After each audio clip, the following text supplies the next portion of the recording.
The first thing that I'd like to do, and then I'll sit down and say, is just to get your name Yeah. and the correct spelling of it so I have it on tape, and while you're doing that, I'll set my audio level. So if you go ahead. Now, Yes, please. I'm Francis H. McCullough, MD. And the spelling of your last name? McCulloughh. Great, thank you very much. Now, are you from Washington originally, or? No, I'm not. I'm living in Washington now on 11 years. Whereabouts did you? I'm from everywhere. From everywhere. I'm originally from the East Coast. Oh, is that right? Yeah. I was born in North Carolina, and I grew up on the East Coast. I went to college in New York, Columbia University, and then when I finished that, I went to postgraduate school, medical school in North Carolina at Duke University. Oh, really? Duke? Yes. Ah. What's turn this up just a smidge. So were you studying medicine before you went in the service? Yes, I was in medical school in 1940. I started medical school, and then I continued in the medical school. And the problem was that the war came along in 1941. I was in my bottom of my sophomore year when it started. And before that, in 1942, I was called up from, I grew up in New York City from age 12 until I left Columbia, but I had a draft board in New York, and I was one of the first people to be drafted. And I got that notice while I was in medical school, and they were going to put me in the Army. I got my father and a lawyer went to Washington, D.C., and through a friend in Congress and presented a bill to the Congress which would defer medical students until they had finished their schooling so that they could be doctors, because we felt that the war was going to be maybe a long one, and the doctors were being called up that were in practice, and there wouldn't be anybody to replace them if they took the medical students out of medical school. So I passed this bill, and I got off the draft and wasn't called into the Army, but went and joined the Navy Reserve at that time in 1942, and because I was in college, they gave me an ensign's commission in some hospital corps or something. And then in 1943, the government took over the medical schools, and they initiated a V-12S program, in which the students had a choice of either joining the Navy or the Army or staying out of either one of them. Well, I had my time with the Army. I didn't like the way they handled that, so I resigned my commission as an ensign in the Navy Reserve and joined the V-12S program, which made me an apprentice seaman while I was in medical school. Of course, I got the benefits of being in medical school. They paid my tuition and my books and gave me $30 a month. So I finished medical school early. I never had a vacation after the first year, usually I had a summer vacation. I didn't have any. I finished medical school in 1943, December 43, and went on to an internship which lasted 9 months. That was in a hospital in New Jersey, Montclair, and I finished the internship. The day I finished it, I was called to active duty as a lieutenant, junior grade medical corps, U.S. Naval Reserve. And then I had my orders immediately. First duty station was Sampson, New York, where I was indoctrinated and was working at night on a sick call for all these trainees in the Navy. It was in the wintertime there, lots of pneumonia and rheumatic fever, and I was busy practically all night, every night, going to the various sick bays of the big base to take care of these ill sailors that were getting ready to go overseas. I lasted there only a short time, about 6 weeks. Then I was transferred to a ship, which was USS Daniel T. Griffin. At that time it was a destroyer escort, and I made one trip in the Atlantic and anti-submarine duty as a doctor, and the ship went back into Staten Island, New York, and was converted very quickly into what they called an attack transport, attack APD, attack personnel transport, and they had they took off the torpedo tubes and some of the guns and put on a lot of extra guns, like 40 millimeters and machine guns, and space for about maybe 200 extra people. And then after that was done, we went on down off of Annapolis in Chesapeake Bay. I had a shakedown, and while on the shakedown, they had installed 4 personnel carriers, these amphibious boats that would carry people onto the beach. The same boats they used for landing craft. They're called LCPDs. They had 2 of them on each side of this upper deck, and they were worked by a winch. Well, while we were underway on the shakedown, one of the winches didn't work, and somebody decided to put the crank on it to bring the boat up. It was in the water, being, going along, skimming along the top of the water, but not deep enough to be underway. It was still attached to the cables. So what happened was somebody put a crank in the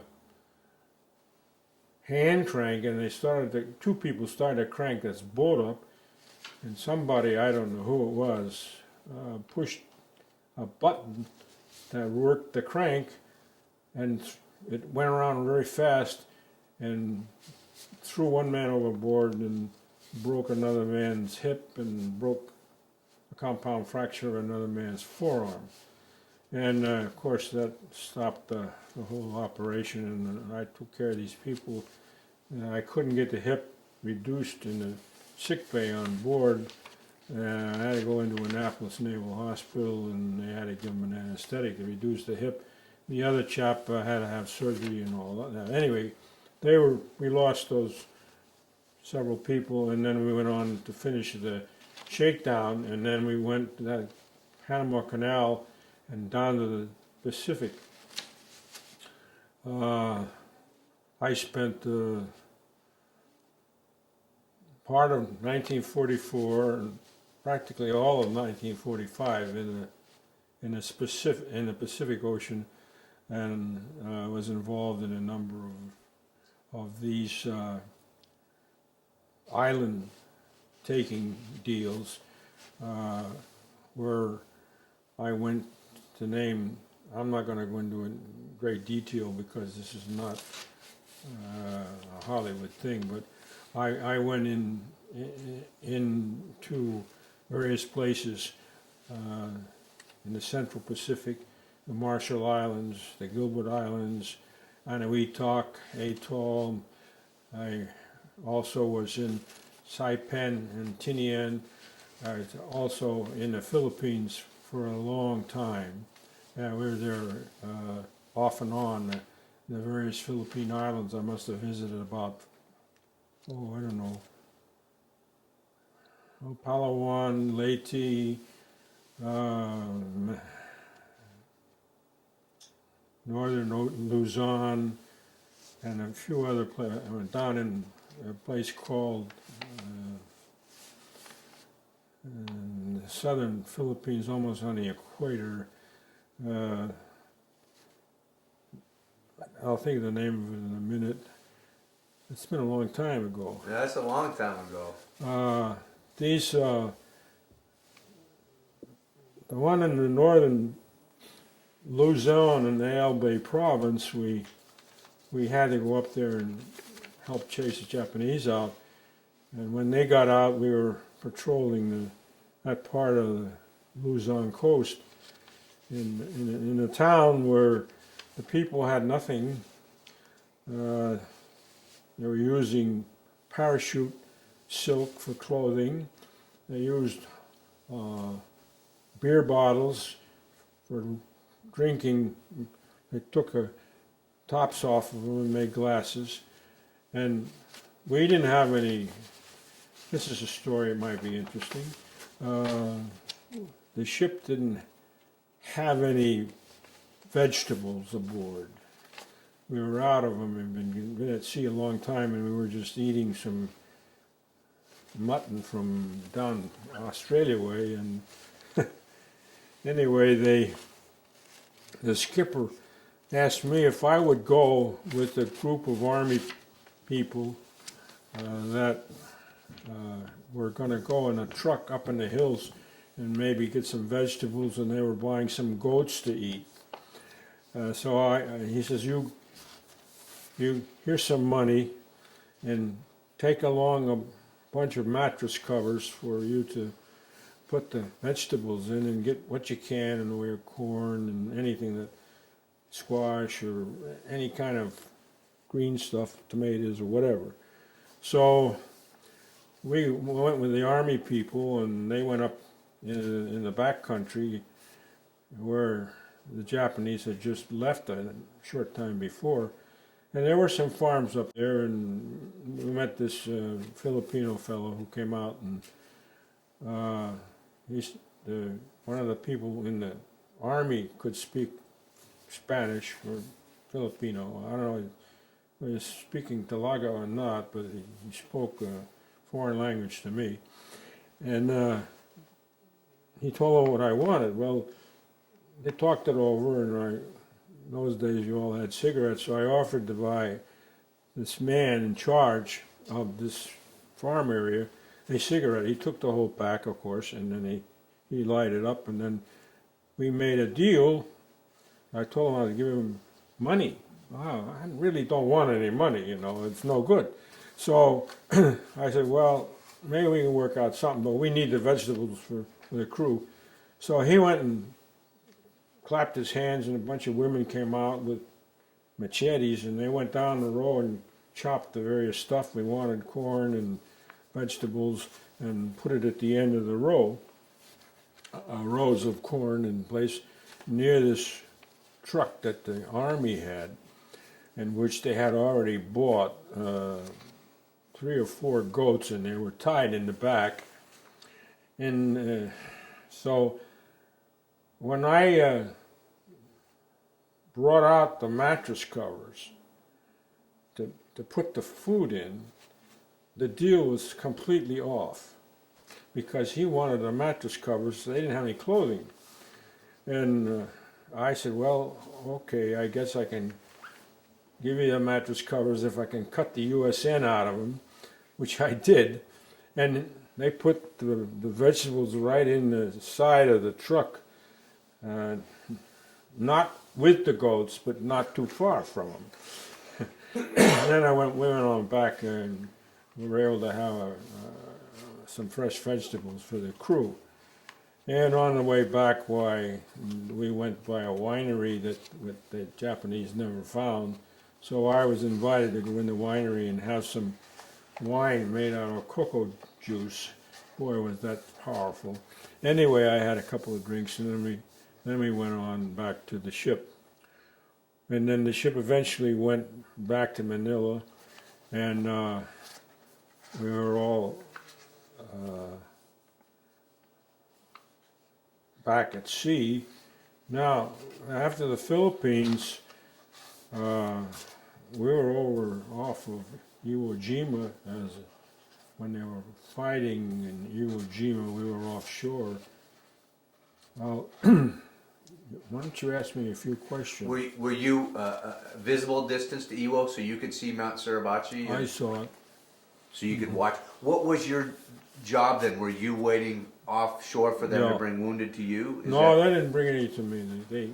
I was strictly for the fleet, with the fleet out there, and the Marines had their own people taking care of them. My job as a medical officer on board this ship had to do with the underwater demolition teams. I was a doctor for them, and we would go in at night.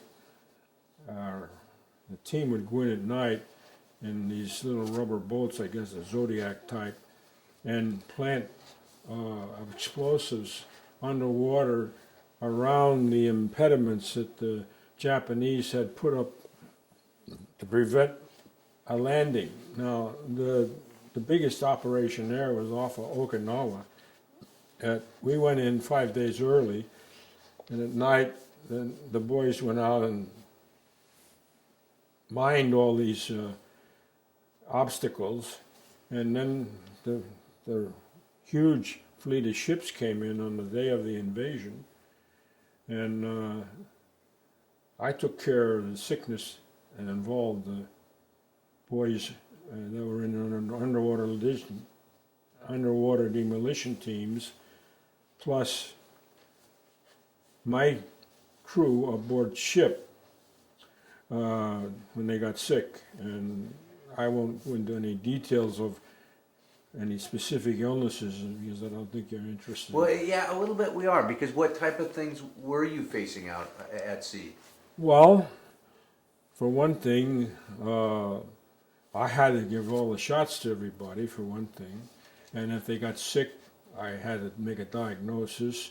I had one person that was very sick with painful, and we were way out in the ocean, and he had a painful abdomen, and I had to make the differential diagnosis of whether he had an appendix, because he hadn't had it removed, or whether he had an obstruction, or whether he had a kidney stone or something like that. That's one example. And I made the diagnosis from the history and the examination and from a urine specimen that he had a kidney stone. He couldn't pass it. It was very painful. So I gave him a real big dose of morphine and relaxed him, and then had him catch his urine. So I got the stone. There were two stones. I got the stones out. I didn't have an x-ray on board to verify any of that, but that's one example. Another one was when we were in combat. One of the steward's mates instead of working in the galley and in the dining room area, was assigned to a 40 millimeter gun mount as a ammo carrier, and he was in a small stack of ammo there in bunches, and he was passing them up through the hole to the gunner above him, and the whole stack fell on him, and he got hurt. I took care of him and fixed that up. Then we had an incident where the kamikazes were coming in. This was in the beginning of the battle for Okinawa, I was, my ship was assigned to the radar picket line, in which there was a whole line of ships out there monitoring the sky and shooting at the kamikazes. Well, the ship next to us is a cruiser, not a cruiser, a destroyer that was hit by a kamikaze right nearby. We had shot one down, but this other guy got away and hit the destroyer in the bridge, and he wiped out the CO and the executive officer and killed the medical officer and all the corpsmen, and there was nobody on the ship to take care of all these wounded people, and the ship was on fire. So my skipper decided he was going to go over and give him some help and try to put the fire out. And when he came alongside, he made a couple of passes, and he came alongside. I stood on the railing of my chief pharmacist mate, they're now called corpsmen, was with me with whatever equipment we had on our backs, and we jumped from the railing of my ship, the Griffin, across about 4 feet of water and grabbed the railing on this burning ship to go help these people. And I took care of, I don't know, I think there's something like 40 dead and another 46 or 7 or 8 that were badly wounded. And we used up all of the equipment they had on that ship to take care of them. And I had to stay on that ship for 3 days when they put the fire out finally. The ship did not sink, but it couldn't go forward, so I went backwards. And I stayed on board it while it went backwards to an island, not an island, but a bunch of rocks off the coast of Okinawa called Karamareta, where they had all the beat up ships that were hit by the kamikazes, and there were cruisers in there and destroyers and smaller ships and all that. Anyway, I finally got up and found a ship in there that was not marked as a hospital ship at all. It was completely unmarked so that the Japs wouldn't go at it. And it was a big sea hull with lots of doctors on board and an operating room and beds and everything. You know, all these people that were hurt that needed to be in the hospital were transferred there and other places, but that was one of the places where they were able to take care of them. I saw that the people that I had brought back got in the hospital, and then my ship was radioed, and they came and got me after 3 days, so I went back on board. How were because here you had come from medical school where I assume you had somewhat state-of-the-art equipment, and now you're out on one of these ships. Were they good facilities, or did you have to make do with minimal? Oh, they were supplied with, the ship that I was on was supplied with just a sick bay, and it had a chief pharmacist mate or hospitalman, and 2 other guys with me. They were just one, the chief and 4 of us to take care of the situation. And they had a little overhead stretcher that they could hang down and put bodies on that and work on them. And then we needed more room. You used the officer's wardroom table to do things on, which was handy because although it wasn't on the same level as the sick bay was down below, but we used it. One example of what happened to me was interesting. They had a sick person aboard another ship that needed a doctor's attention. They didn't have a doctor aboard, so they called they let them know that I was aboard. So they rigged up. This was at sea, underway, and it wasn't very calm, a little rough. They rigged up a breeches buoy situation, which between the two ships, it's a couple of cables with a basket, or not a basket, but a cloth hamper with a place for your legs. You get in that and you go over on a pulley to the other ship, and you get off and do your duty, and then you come back, and then they disappear, go on their way. There was a sick person on there that needed special medication that I happened to think to bring with me. Another thing that's of interest, when I was in the Philippines, they didn't have any medicine for all these sick people that were hurt by the war and disease. And this was before the days of penicillin. So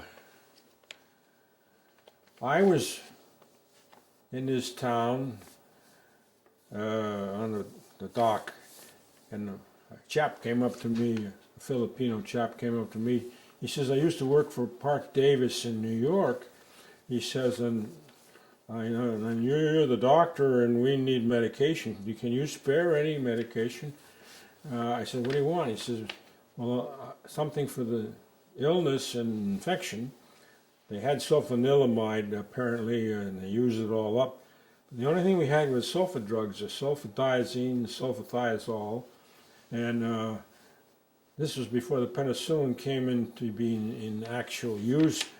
So I had a lot of extra sulfadiazine, and I told him, would you be okay? Would it be okay with you if I gave you several hundred, not bottles, but several hundred or 1,000 pills of sulfadiazine?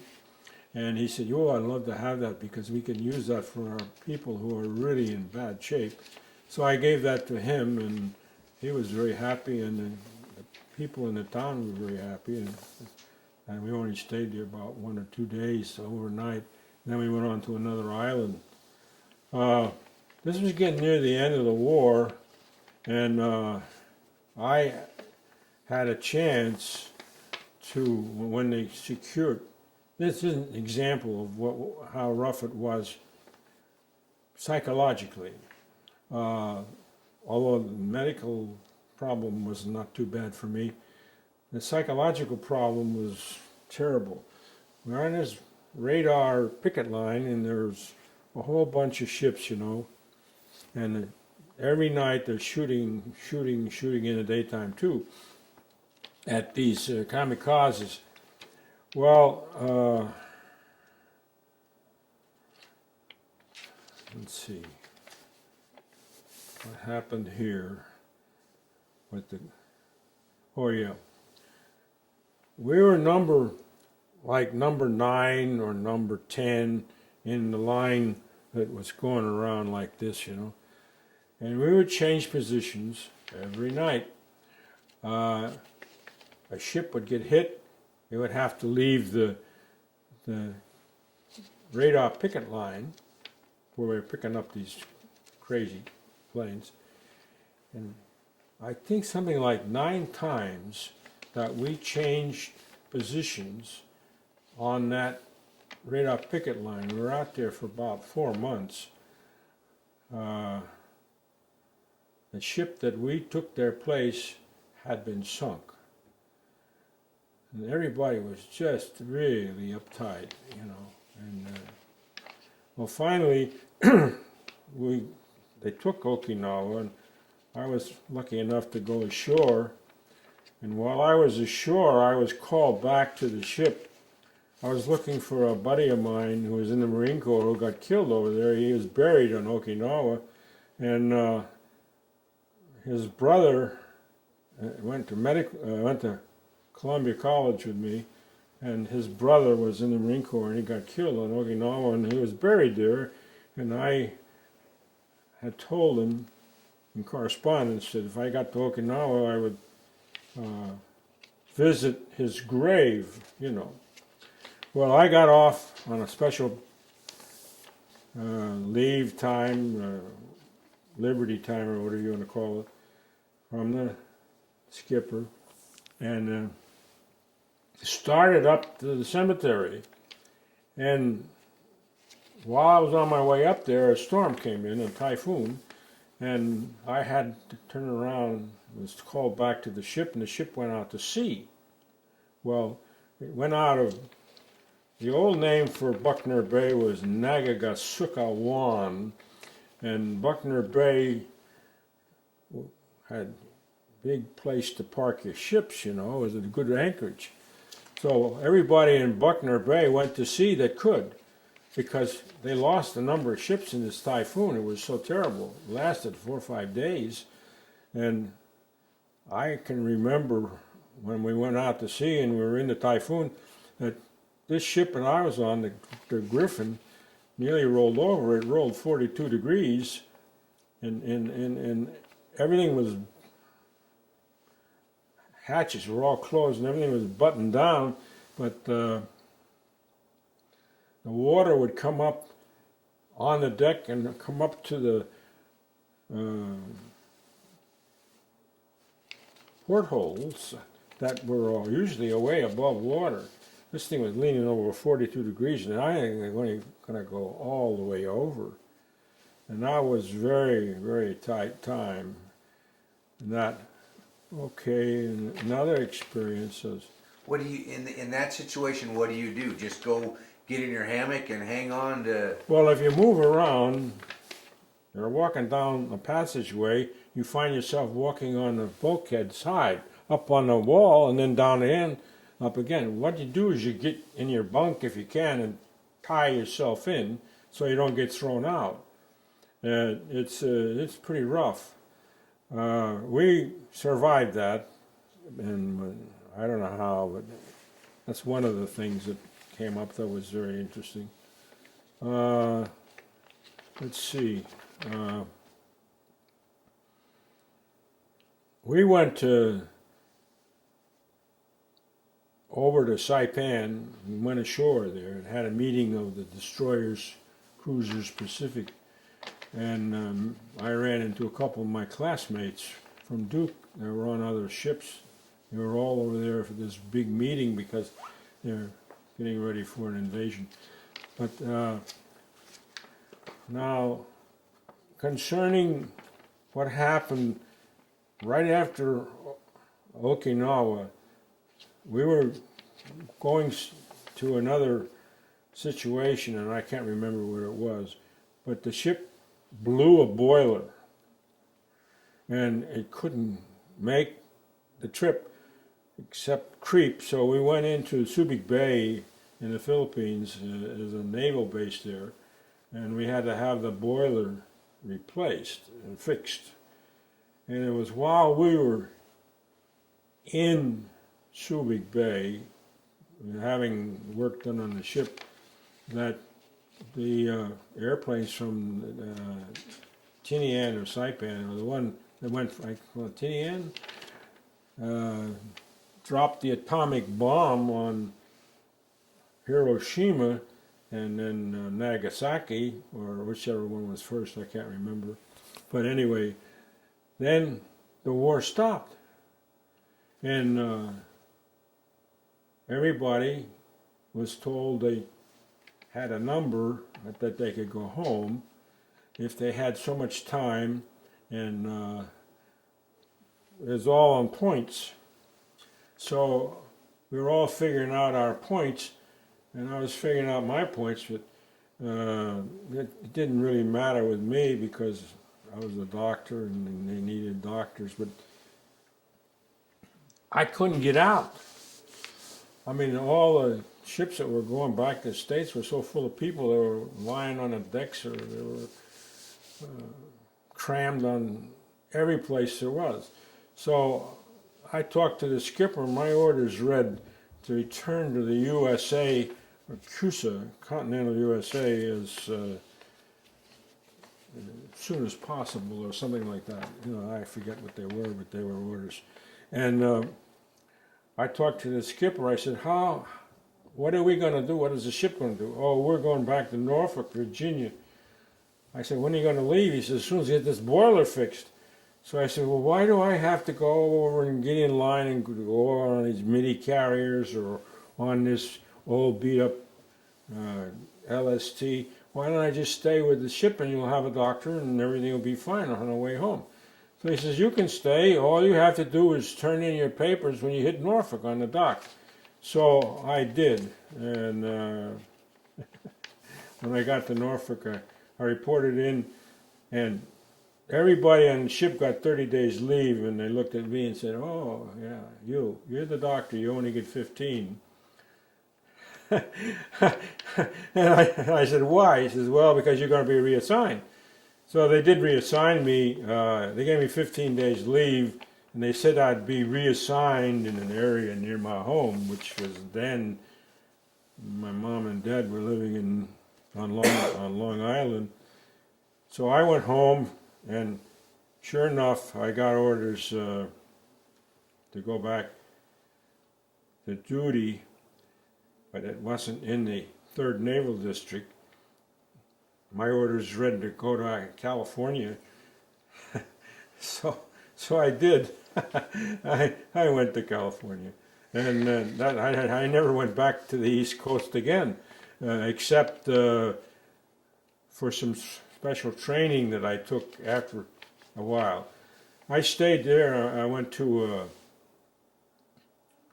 a separation center, they call them, which was attached to a hospital in Southern California. After about 6 or 7 weeks at the separation center, after examining thousands of people, I was getting groggy, and all the doctors were unhappy because of the hordes of people that came through to be examined to find out if they had anything wrong, and if they needed any treatment, or go to whatever, go to the hospital, or then they had to fill out their veterans papers and all.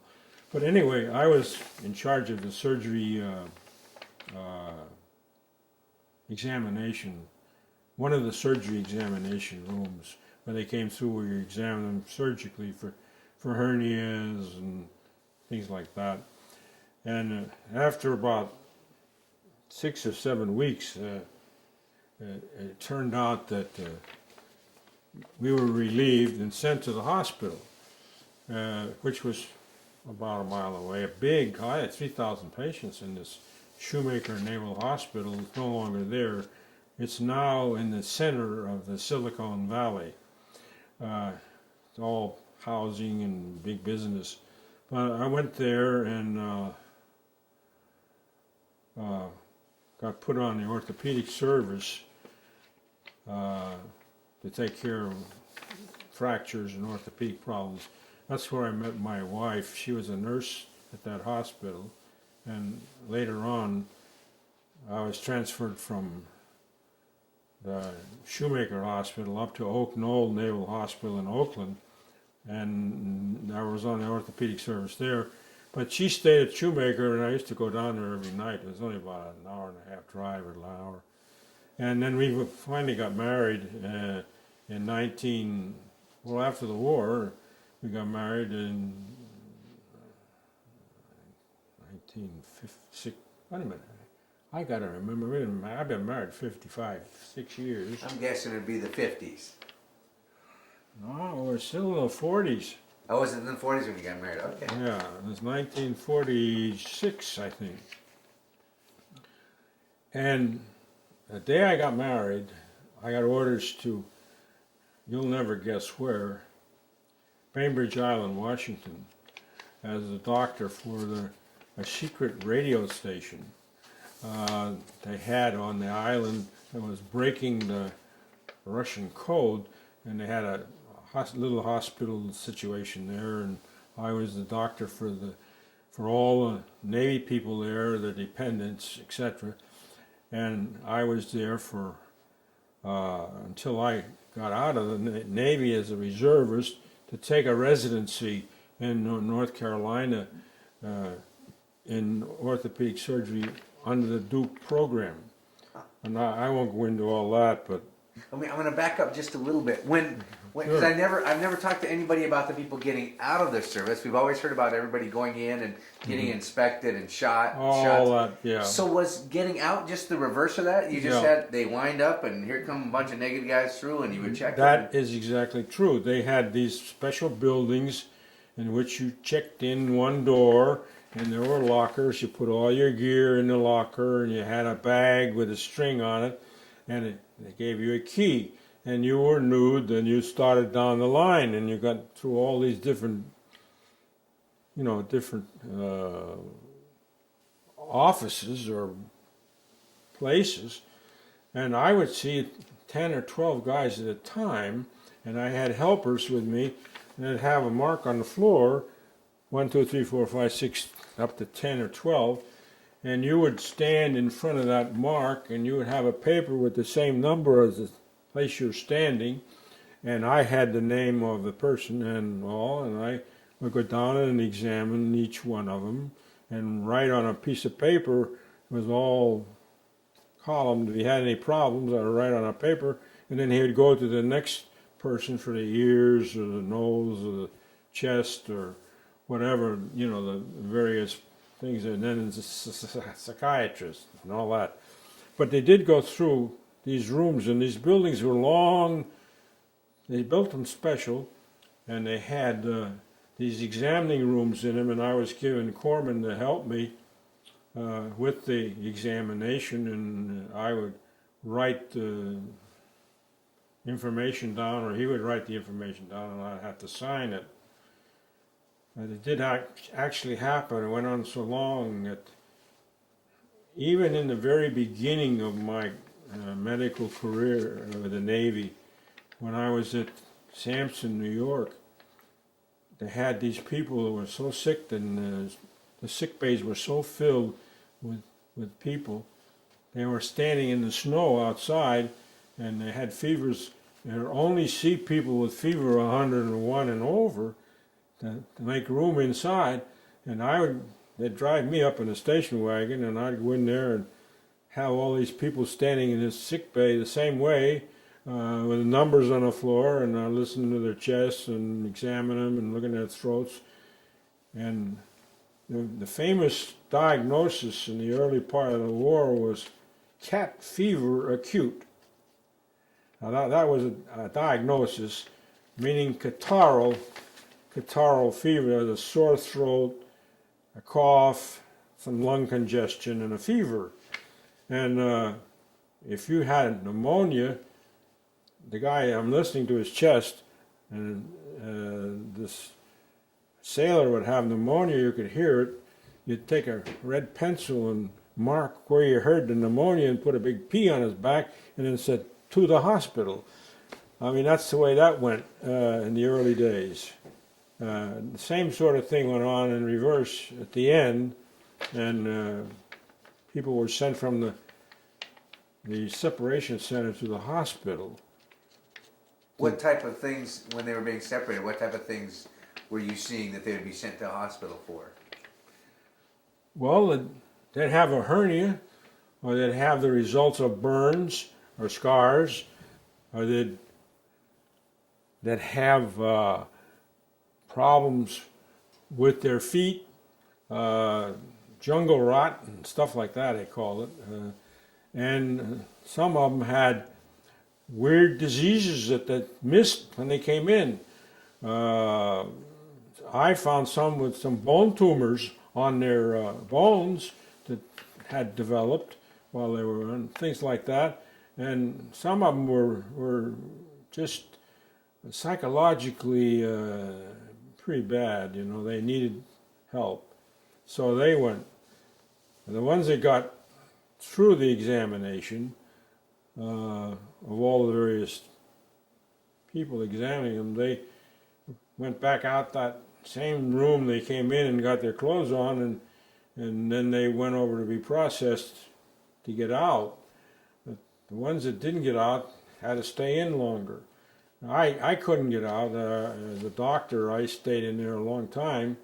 In fact, I was moved up here in Washington to this secret radio station, which I never got in because I had to have top secret clearance. But later on, I got out of there and went back to North Carolina, and then went to Georgia for special orthopedic training.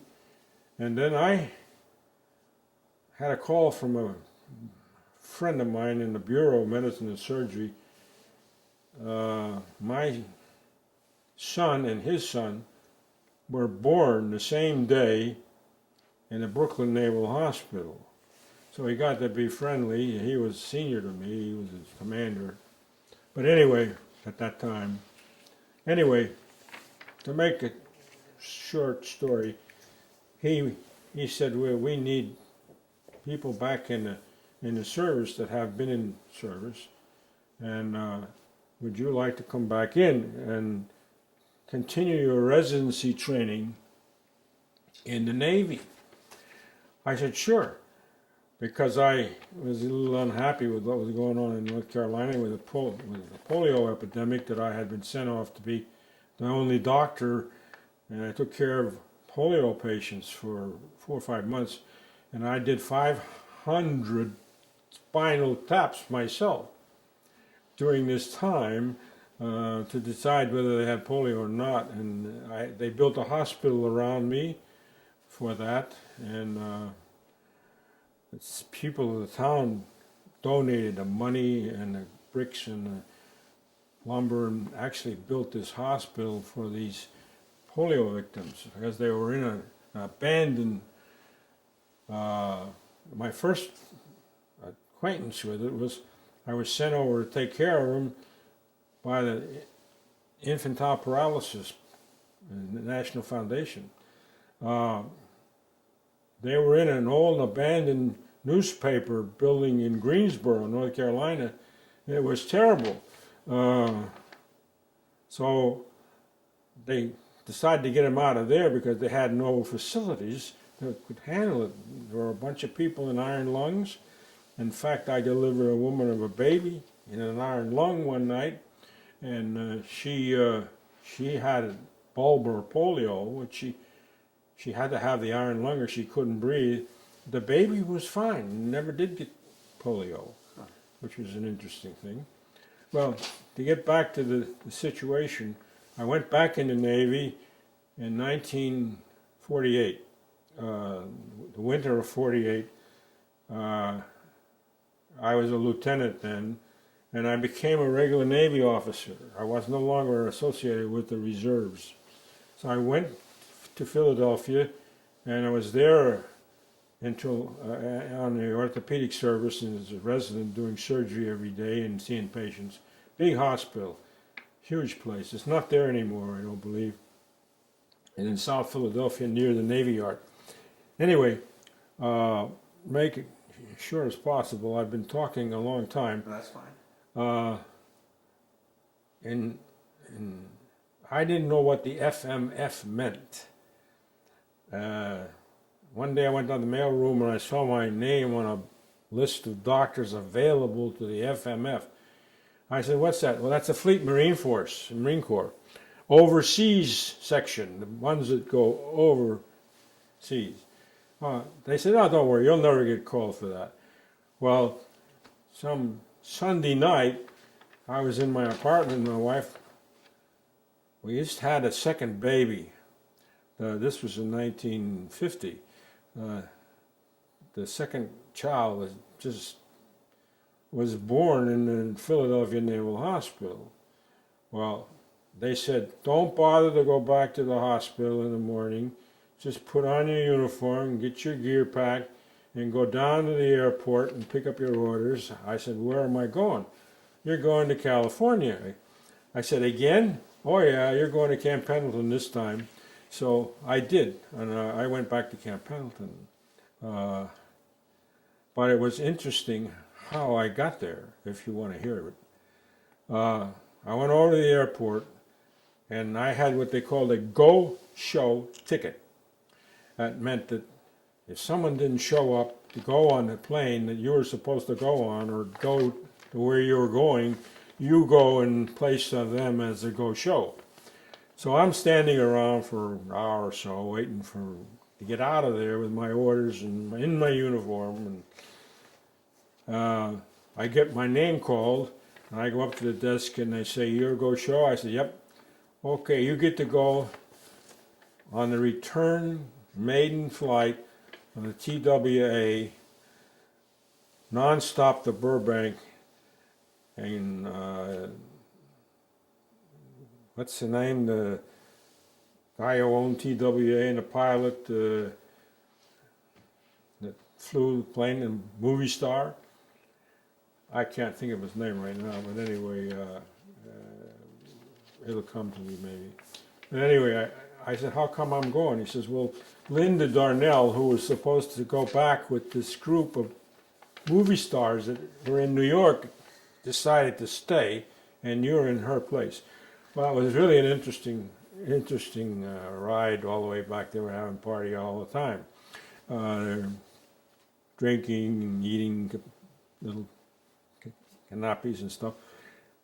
And I landed in Burbank, and then I got in transportation out of there, and I went down to Oceanside, California, to Camp Pendleton.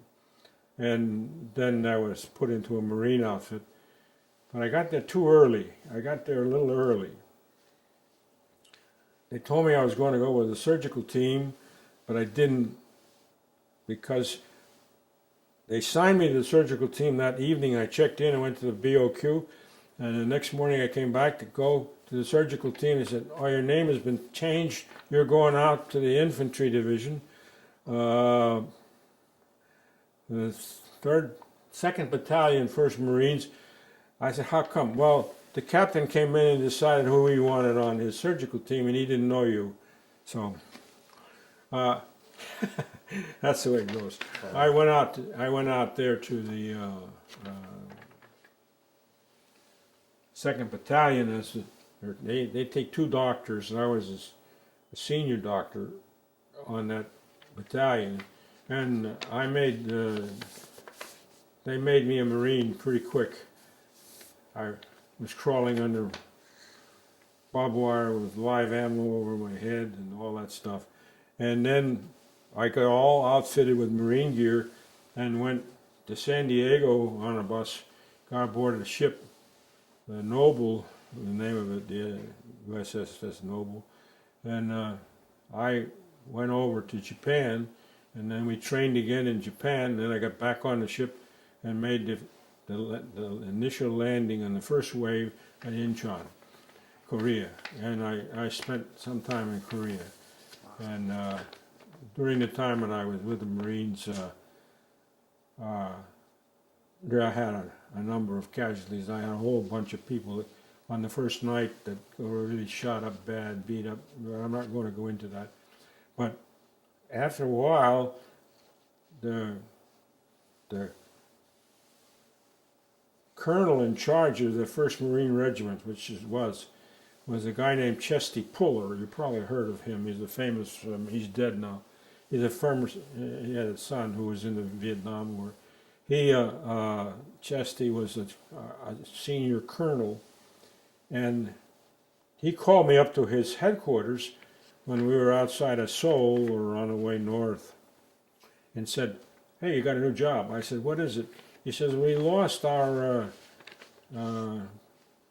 regimental surgeon. We don't have one, and you're the most senior officer in this group, medical officer. So you're now the regimental surgeon." So I became the regimental surgeon of the 1st Marine Division, and then when the Chinese came in after all that fight up north, I got pneumonia and frostbite.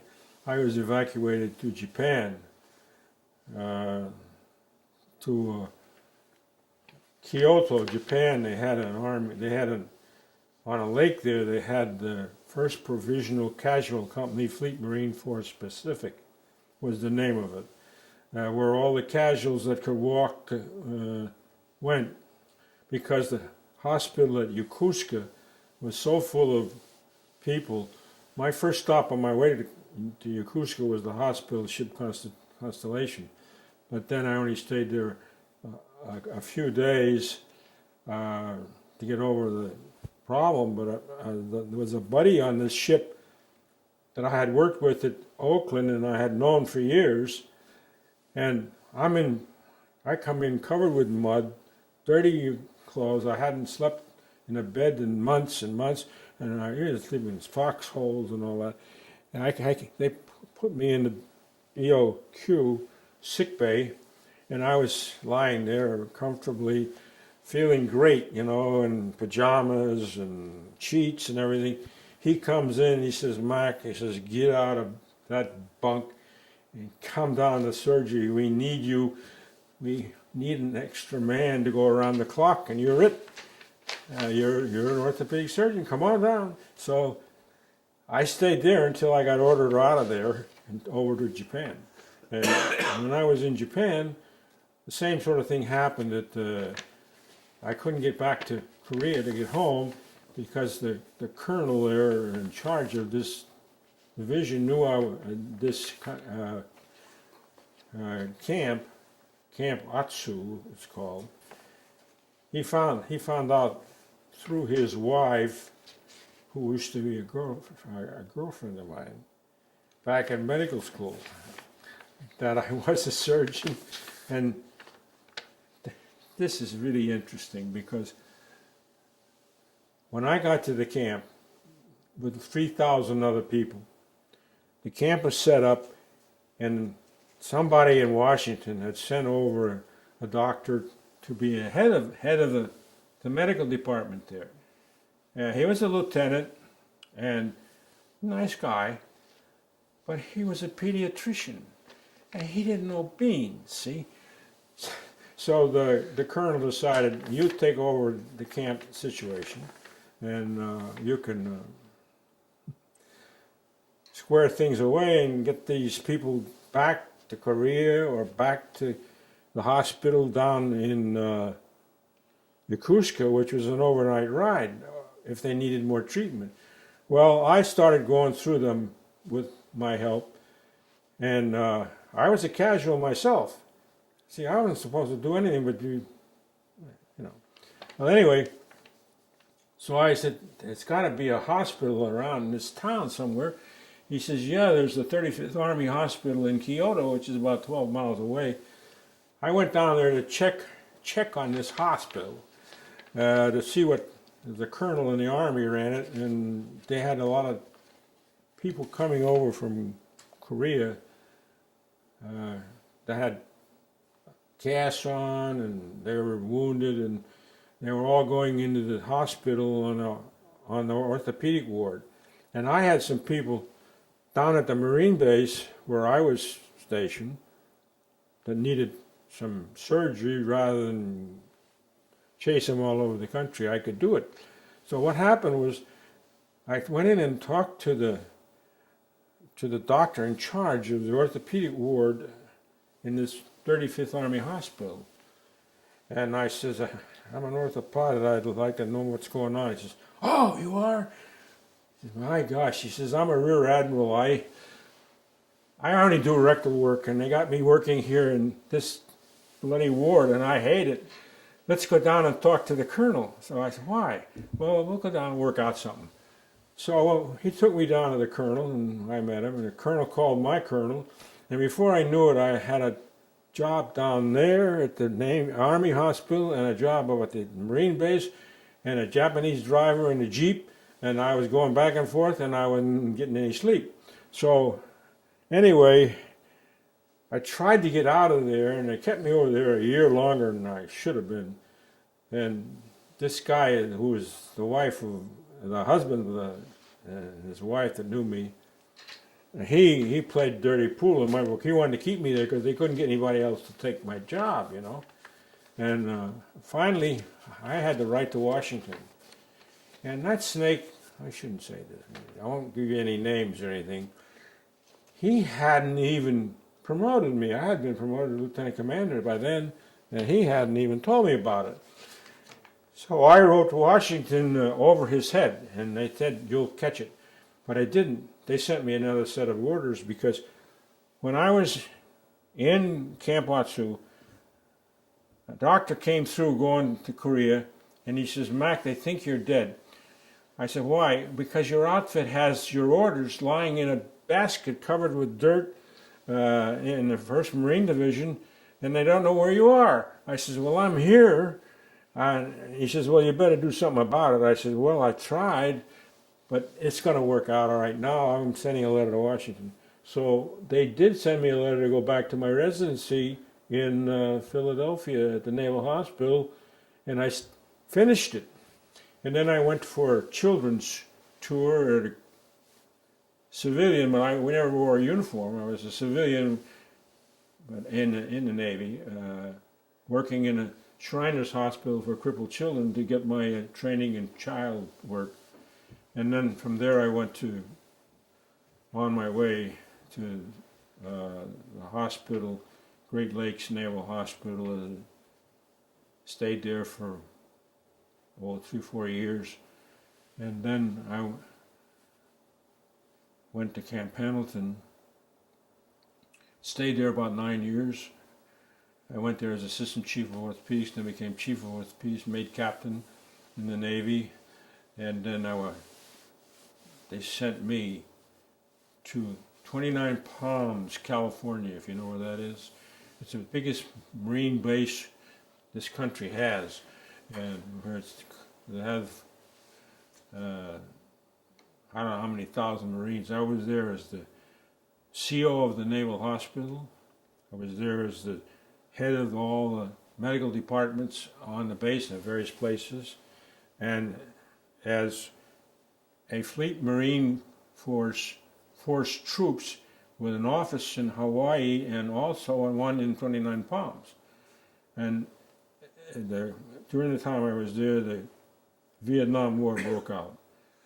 And I had to send I was doing orthopedic surgery in my hospital that was built while I was there.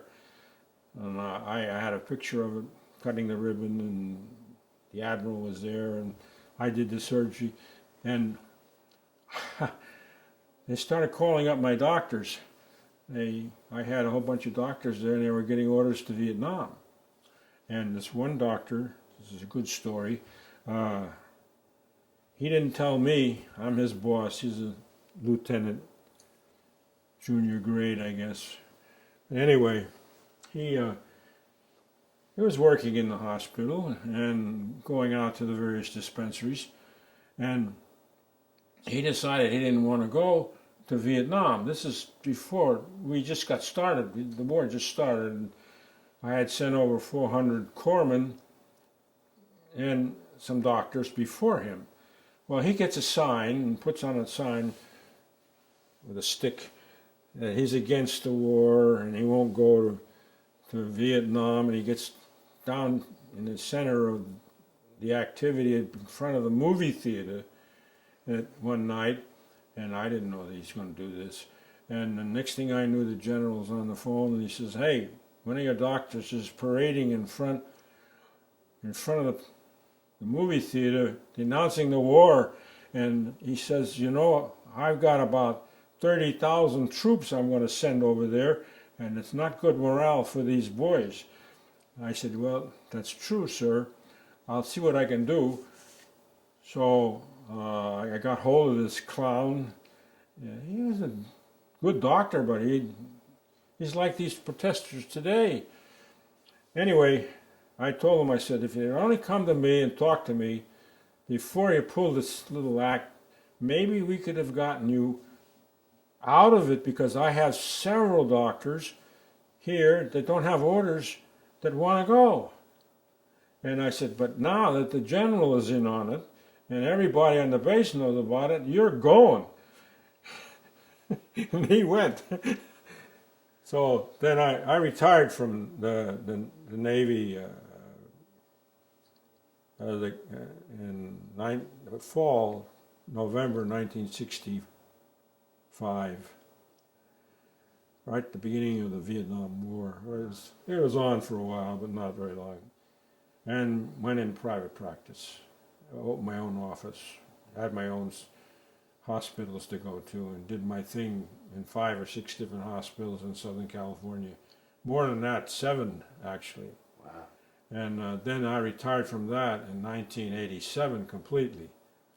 I had quit my office in 85, and in 86, and part of 87 I was doing consultations, that's all. Seeing people and writing up letters for insurance companies, etc. And then I decided I'd had enough of it. From 1940 to 1987 was long enough for me. Well, thank you.